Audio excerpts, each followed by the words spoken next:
So let's bring in Hussam Zomlot now. He's head of the Palestinian mission to the UK. Welcome to the program. First and foremost, do you condemn what Hamas did inside Israel to Israeli civilians? There are dead and there are hostages. First and foremost, the Western media must really abandon this framework that has gotten us to where we are today. Okay, but I just want to know, do you support the killing of civilians? Of course not. Of course not. Of course not. So do you condemn that? The loss of civilian life is tragic in all sides. And what is happening is extremely worrying and very tragic. And as we speak, the loss of lives, you've counted 70 Israeli deaths. There is more than 200 Palestinian deaths so far, more than 1,600. Entire residential compounds are being wiped out. This is a war crime committed by Israel. What is more tragic, or equally tragic, is the blindness and the deafness of the world and the international community for so many years, of the warnings we have been saying that this was coming. Israel knew that this was coming their way. We, the National Movement of Palestine, the PLO, have found a different path 30 years ago. We have committed to what the world asks us: recognize Israel, commit to negotiations and non-violence, and to international legitimacy and resolution. Israel was expected to do one thing only: roll back its occupation, stop its colonial settlement expansion. Not one day it did so, killing the prospects of a two-state solution. And the world was expected to do one thing, Christian: uphold international law equally on everybody, on Ukraine, on Palestine. And the world fails to do that. So now no accountability. Now, every single political avenue is blocked. Every single legal avenue for us is blocked, like the ICJ, the International Court of Justice. You've heard what the US said, or the UK said. But I want to know what happens now. What happens now? There's a war that Israel has declared after Palestinian militants, who I don't think you're friends. Hamas is not a supporter of the Palestinian Authority. There's a war. And as you say, there's going to be a massive escalation. There is a war. You see, we're having this conversation because Israelis have seen what they have seen today. But my people see this every day, every single day. Palestinians are targeted, killed, arrested, surrounded. Their land is confiscated. Their holy places are desecrated. Not only Muslims, but Christians. You have been following what is happening in the Al-Aqsa Mosque and in our Christian churches, the spitting on Christian worshippers. Our people have been seeing apartheid being enforced on them over the last years, and the land is being taken, and the hope for a political solution that will fulfill their rights dissipating. And therefore, this is what we need to discuss. Fine. Yeah, I know. But I mean, as you know, neither the Israeli political spectrum nor the United States nor anybody, it's like the Palestinian issue doesn't exist anymore. The two-state solution, the diplomacy is on deep freeze. Can I first ask you, though, before we get to there, what triggered this attack? It's on a certain date. It's 50 years to the date just about. Before, 50 years ago it was October 6th, Yom Kippur.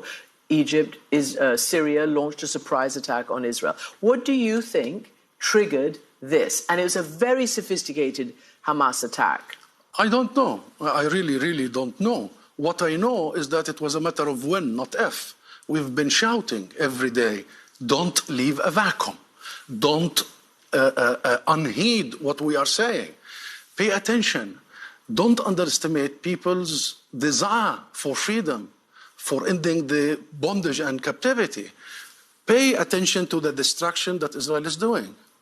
Make sure that these supremacists in the Israeli government are not going to turn the whole thing upside down. And therefore, this is not about timing and all that. This is about the fact that we discuss everything except the core thing, the fundamental issue, the root causes. And we've been doing this for 75 years. One sentence. You know that 70% of the population in Gaza, the Palestinians, are refugees since the Nakba of 1948. You know that they have been under besiegement since 2007, the biggest open-air prison. This is what leads to events that you want to discuss. So here's the thing. Obviously, the Israelis will say this is what happens when we evacuate, for instance, withdraw from Gaza, which they have done. And as you're right, it is sealed and it is a very heavily guarded situation. But what now happens? So, for instance, I was speaking to the former Israeli ambassador to the US, Michael Oren, and he said, even you Palestinian Authority, all of you guys who are in the West Bank, you're under threat from Hamas, and that you're only, he said, Mustafa and Mahmoud Abbas are only alive because Israel keeps them alive, that you're under such threat from your own people. What would you answer to that? Nonsense. Absolutely nonsense. And Israeli lies all the time.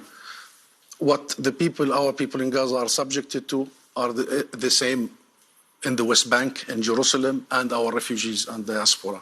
We are united by our suffering, and we are united by our goal, which is ending this occupation, ending this illegality. We have our political differences, of course, but we make no mistake that the one thing that we need to rid ourselves with is the Israeli military occupation, is the colonization, is the system of racial domination that has been imposed on us. We make no mistake of that. So this is not a Palestinian internal affair.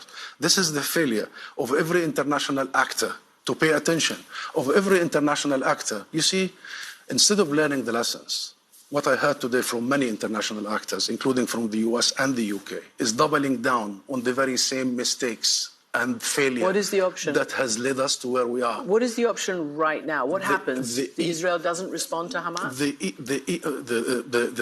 The alternative is statesmanship, is courage, the equal application of international law. We are not lesser of human beings. We are equal as all nations. It's been 75 years of oppression, of wholesale destruction. You've seen what happens in Gaza. Wait until tomorrow and see the thousands who will lose their lives and their livelihoods. Enough is enough. The only solution is respect people's legitimate birthright of self-determination, the right to return to their properties, the right to establish a state of their own, and stop dodging this. Stop finding, detours around it. There is no such a thing as detour. Peace can only be struck with us, the Palestinians, not with anyone else. Because Israel is in odds with us, because Israel has taken our land, because Israel is subjecting us and oppressing us, not anybody else. And bravery from the international community requires the equal application of international law. Israel, as an occupying power, has a full responsibility to protect the civilians under its own occupation, right? This is international law.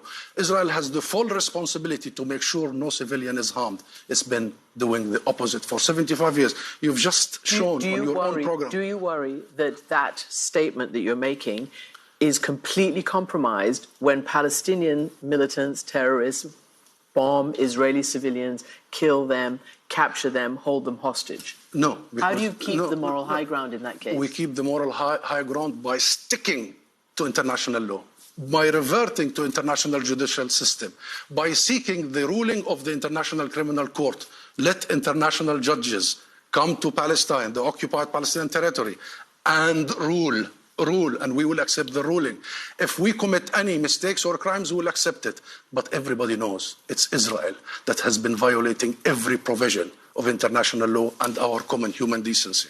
Do you see, final question, is there any mediator, the US or anybody right now, who could de-escalate this? The US is completely disqualified.